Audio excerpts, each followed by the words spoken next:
Good morning everyone. Study with Preksha 5483 में आपका स्वागत है। हम कर रहे हैं पेपर साइंस के लिए जो है हमारा NMMS का पेपर, उसके 2022 के पेपर की साइंस। कौन सी धातु नरम होती है और चाकू से काटी जा सकती है? सोडियम एक ऐसी धातु है जो नरम होती है और चाकू से काटी जा सकती है। CO2 का कौन सा गुण इसे अग्निशामक यंत्र में उपयोग करने के लिए उपयुक्त बनाता है? कि ये अग्निशामक में क्यों उपयोग की जाती है CO2 कार्बन डाइऑक्साइड? क्योंकि यह ऑक्सीजन से भारी है, ऑक्सीजन से भारी है। ठीक है, ऑक्सीजन वहाँ तक नहीं पहुँच पाती, इसलिए। आगे चलिए, निम्नलिखित में से कौन सा बहुलक का उदाहरण नहीं है? सेलुलोज एक बहुलक है, नायलॉन एक बहुलक है, स्टार्च भी एक बहुलक है। बहुलक जो बहुत सारे यूनिट से मिलकर बना हो। ग्लूकोज एक बहुलक नहीं है। मानव कान के लिए श्रव्य ध्वनि का प्रास कितना होता है? 20 हर्ट्ज से 20,000 हर्ट्ज तक। आपको 20,000 ध्यान रखना है और 20 भी याद रखना है। 20 से कम वाली अपश्रव्य ध्वनि, 20,000 से ज़्यादा वाली प्राश्रव्य ध्वनि। ठीक है, 20,000 से ज़्यादा वाली प्राश्रव्य ध्वनि जो बहुत तेज़ होती है, 20,000 से कम वाली बहुत कम, 20 हर्ट्ज से कम वाली बहुत कम, जो हम नहीं सुन सकते। हम 20 हर्ट्ज से 20,000 हर्ट्ज के बीच की ध्वनि सुन सकते हैं। जंग का रासायनिक सूत्र क्या है? Fe2O3। तड़ित तूफान के समय हमें किसी बस या कार की खिड़की और दरवाजे बंद करके उसमें बैठ जाना चाहिए जब कोई तड़ित या तूफान आ रही हो। ओजोन परत हमें किन किरणों से बचाती है? पराबैंगनी किरणों से। सभी वाहनों के डिज़ाइन इस प्रकार बनाए जाते हैं कि घर्षण कम हो जाए, द्रव घर्षण कम हो जाए। मानव नेत्र का पारदर्शी अग्र भाग डैश कहलाता है? कॉर्निया। मानव नेत्र का आगे वाला भाग जो है वो कॉर्निया कहलाता है, जिसमें से प्रकाश एंटर करता है आँख के अंदर। किसी क्षण चुंबक का उत्तरी ध्रुव किसी दूसरे क्षण चुंबक के उत्तरी ध्रुव पर सेम ध्रुव जो है प्रतिकर्षण करते हैं, प्रतिकर्षित करता है। असमान ध्रुव, उत्तरी ध्रुव और दक्षिणी ध्रुव एक दूसरे को आकर्षित करते हैं, लेकिन उत्तरी ध्रुव, दक्षिणी ध्रुव एक दूसरे को प्रतिकर्षित करते हैं। रेटिना पर बना प्रतिबिंब वस्तु हटाने के बाद भी कितने समय तक बना रहता है? 1/16 सेकंड तक जो है। अगर वस्तु हमारी आंख के सामने से हटा भी ली जाए तब भी उसका प्रतिबिंब बना रहता है। चींटी के डंक में कौन सा अमल होता है? फोर्मिकमल होता है। चींटी के डंक में फोर्मिकमल होता है। देखो, लैक्टिक अमल होता है आपका दही में, ऑक्सैलिक अमल होता है आपका पालक में, और सिर का जो हम घर में इस्तेमाल करते हैं सल्फ्यूरिक इथेनोइक अमल। ठीक है, फोर्मिक अमल चींटी के डंक में, लैक्टिक अमल दही में, ऑक्सैलिक अमल पालक में। ठीक है, कौन सा सूचक मूल विलयन में गुलाबी रंग देता है? फिनोप्थिलीन। फिनैप्थिलीन जो है वो गुलाबी, लाल लिटमस और नीला लिटमस तो आपको पता है। मिथाइल ऑरेंज कलर देता है, फिनैप्थिलीन जो है वो गुलाबी रंग देता है। मोम का पिघलना किस प्रकार का परिवर्तन है? पिघलना, जलना नहीं। अगर यहाँ पे जलना वर्ड होता तो रासायनिक, लेकिन पिघलना है तो भौतिक परिवर्तन है। खाद्य पदार्थों के भंडारण के लिए बनाए जाने वाले डिब्बे लोहे के ऊपर टीन का विद्युत लेपन क्यों किया जाता है? क्योंकि टीन कम क्रियाशील धातु है। जो अधिक क्रियाशील होता है वो उन पदार्थों को हटा देता है, ये कम क्रियाशील धातु है। प्राकृतिक गैस का प्राथमिक घटक मीथेन है। जो हम प्राकृतिक गैस होती है उसका प्राथमिक घटक मीथेन है। कौन सी गैस ग्लोबल वार्मिंग का कारण बनती है? Carbon dioxide. ग्लोबल वार्मिंग किस कारण से होती है? Carbon dioxide. क्लोरोफिल मान की इकाई क्या है? किलोजूल प्रति किलोग्राम। मतलब ईंधन, कि ईंधन को जलाने से कितनी ऊष्मा निकली? 1 किलोग्राम ईंधन को जलाने से कितने किलोजूल ऊष्मा निकलती है? ज्वलनताप वाला आपका चैप्टर है। नील आर्मस्ट्रॉन्ग ने चंद्रमा पर कब कदम रखा? 20 जुलाई 1969 को।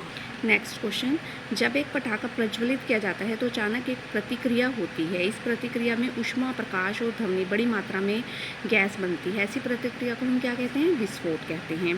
धातुओं के बारे में कौन सा कथन सत्य है? मैग्नीशियम का ऑक्साइड प्रकृति में क्षारीय होता है।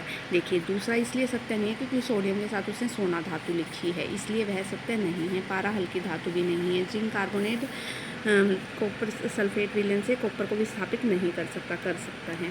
ब्रेल पद्धति में कितने बिंदु होते हैं? 63 बिंदु होते हैं। ब्रेल पद्धति किन के लिए इस्तेमाल की जाती है? जो अंधे व्यक्ति होते हैं, जो पढ़ नहीं सकते, जो हाथ लगा कर ऐसे पढ़ते हैं, तो उसमें कितने बिंदु होते हैं? उसमें 63 बिंदु होते हैं। मृत वनस्पति के कोयले में परिवर्तन की धीमी प्रक्रिया क्या कहलाती है? कार्बनीकरण कहलाती है। वनों की कटाई के कारण वातावरण में निम्नलिखित में से कौन सा परिवर्तन संभव नहीं है? वनों की कटाई के कारण मिट्टी की जल धारण करने की क्षमता कभी नहीं बढ़ती वनों के काटने से। मैं कोशिका की गतिविधियों के में नियंत्रण के रूप में कार्य करता हूँ, केंद्र के रूप में। तो मैं कौन हूँ? केंद्रक हूँ। केंद्र के रूप में कार्य कर रहा हूँ, केंद्रक हूँ। पर्यावरण प्रदूषण को हम कैसे रोक सकते हैं? वाहनों में सीएनजी किट के प्रयोग द्वारा। डीजल कारों का प्रयोग करेंगे, पर्यावरण प्रदूषण बढ़ेगा। पेट्रोल कारों का पर्यावरण प्रदूषण बढ़ेगा, लेकिन सीएनजी किट का प्रयोग करेंगे तो प्रदूषण कम होगा। इसके बाद अगला क्वेश्चन, कार्बन की खेती के बारे में निम्न में से कौन का सा कथन सही है? मिट्टी की सेहत उपजाऊपन का सुधार करके फसल देती है, रासायनिक रिसाव को जल स्रोतों में कम डालती है, जैव विविधता को बढ़ाती है और किसानों का राजस्व बढ़ाती है। कार्बन की खेती, ठीक है, ये एसएसटी के हैं। साइंस के आते हैं। नीचे दिए गए चित्रों को पहचान कर देखिए कि उसमें क्या हो रहा है।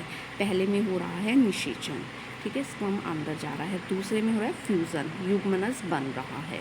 निषेचन और युग्मनज, ये किस चीज़ का चित्र है? ये कवक का चित्र है। ऊपर गुब्बारे जैसी संरचनाएं बनी हुई हैं जिन्हें हम कवक कहते हैं। राइजोपस बने हुए हैं और ये कवक का चित्र है। ब्रेड के ऊपर कवक लगी हुई है, फफूंदी, ठीक है ना, कवक। कैरम बोर्ड पर जब पाउडर छिड़कते हैं तो घर्षण कम हो जाता है। जैसे ही फर्श चिकना होता है तो घर्षण कम हो जाता है। ये मैथ की वीडियो में है। सौर परिवार का सबसे लघुत्तम ग्रह कौन सा है? तो सबसे छोटा ग्रह बुध है। 88 दिनों में सूर्य की परिक्रमा को पूरा कर लेता है। डैश फर्श की टाइलें रसोई के बर्तन और कपड़े बनाने के लिए उपयोग की जाने वाली प्लास्टिक है, मेलामाइन, ठीक है। फर्श की टाइलें बनती हैं, रसोई के बर्तन और कपड़े बनाने के लिए उपयोग किया जाता है, वो है हमारा मेलामाइन। नेक्स्ट वन क्वेश्चन, चित्र में दिखाए गए चित्र विकल्पों में से किस सिद्धांत को उचित रूप से दिखाता है? देखो पानी निकल रहा है। द्रव बर्तन की दीवारों पर समान गहराई पर समान दबाव डालता है। ये एक बर्तन है, ये देखो चारों तरफ से बराबर जल निकल रहा है। द्रव बर्तन की दीवारों पर समान गहराई से पर समान दबाव डालता है। घर्षण के द्वारा ऊष्मा उत्पन्न होती है। इस सिद्धांत को हम किस क्रियाकलाप द्वारा सिद्ध करते हैं? सभी से। अगर हम हाथों को आपस में रगड़ें ऊष्मा उत्पन्न होती है। माचिस की तिल्ली को जलाएं खुरदरे सिरे पर, तब भी वह जल उठती है। विद्युत मिक्सर भी कुछ मिनट बाद गर्म हो जाता है। तो सभी से सिद्ध होता है कि घर्षण से जो है ऊष्मा उत्पन्न होती है। प्रबलता कंपन के आयाम द्वारा निर्धारित की जाती है। आयाम है इसका आंसर। टैडपोल को वयस्क मेंढक में विकसित होने में आवश्यक थायरोक्सिन के उत्पादन के लिए पानी में डैश की उपस्थिति का होना ज़रूरी है, आयोडीन।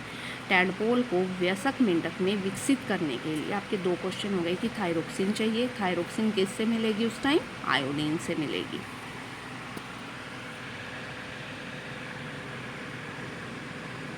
एक क्वेश्चन साइंस का ही रहता है, निम्नलिखित में से कौन सी बीमारी पानी से संबंधित है? हैजा जो है वो हमारा पानी से संबंधित है, जो पानी से होता है।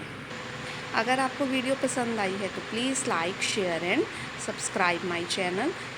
हर रोज़ की वीडियो हर रोज़ देखिए ताकि आपका पेपर जो है वो क्लियर हो सके। Thanks for watching, thanks for liking, thanks for sharing also.